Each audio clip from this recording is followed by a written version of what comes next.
Jangan engkau penjarakan ilmu di balik angka dan abjad-abjad. Ilmu untuk disebarluaskan. Ijazah bisa dibeli, nilai bisa dimanipulasi.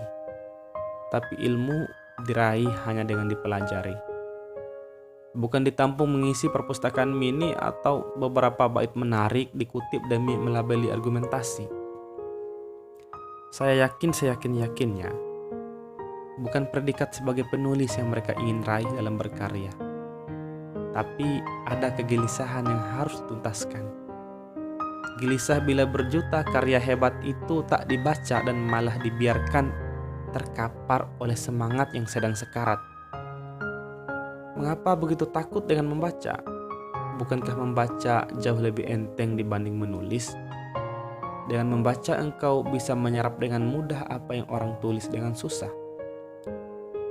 Mereka harus resah karena tulisan adalah luapan keresahan sebagaimana tulisan sederhana ini ditulis. Untuk membaca engkau tak perlukan itu. Boleh jadi butuh 1 hingga 2 tahun untuk menulis. Tapi hanya butuh 1 sampai 2 hari untuk membacanya. Enteng bukan? Jadi pembaca tak perlu banting kepala. Jangan jadikan buku sebagai hantu, ia tak semenakutkan itu. Bukan pula ia sebagai musuh yang menciderai. Justru pikiranmu lah yang terciderai bila ia engkau abaikan.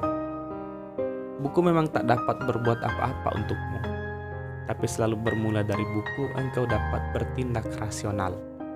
Tampaknya tindakan menjadi emosional. Ia hanyalah benda mati, tapi engkau dapat membuatnya hidup dalam dirimu dan dalam diri orang lain. Pertama-tama membacalah, lalu menulislah, sebarkanlah ilmu itu, berdiskusilah, semuanya itu adalah perwujudan pikir yang masih ada dalam diri. Tanpa pikir, engkau laksana raga kehilangan jiwa. Manusia tanpa kepala tampil sebagai mayat berjalan.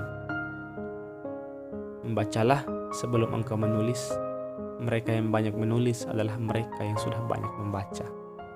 Lalu diskusikanlah kembali agar ia tak jadi bacaan yang mati. Berdiskusi untuk menyebarluaskan buah pikiran bukan demi eksistensial. Lalu tuliskanlah kembali. Tuliskan apa yang engkau pikirkan agar orang dapat ikut memikirkan pikiranmu lewat apa yang kau tuliskan. Semoga saja sejengkal usaha kecil itu dapat memberi perubahan dan pencerahan. Sebab hanya mereka yang tercerahkan yang dapat memberi pencerahan.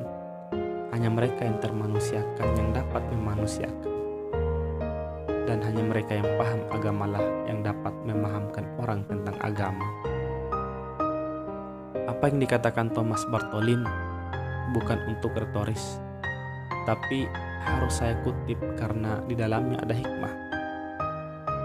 Tanpa buku, Tuhan pun diam, sains pun macet, sastra pun bisu, maka segalanya pun akan dirundung kegelapan.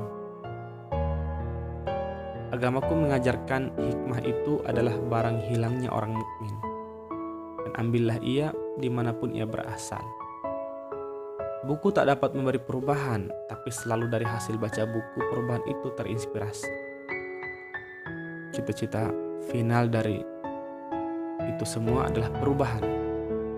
Bukan hanya merubah keadaan, tapi merubah demi tatanan yang lebih baik. Tatanan tanpa kebodohan, tatanan tanpa kemunafikan, tatanan anti penindasan dan berbagai macam jenis kezoliman. Semua itu bisa terwujud berawal dari pencerdasan.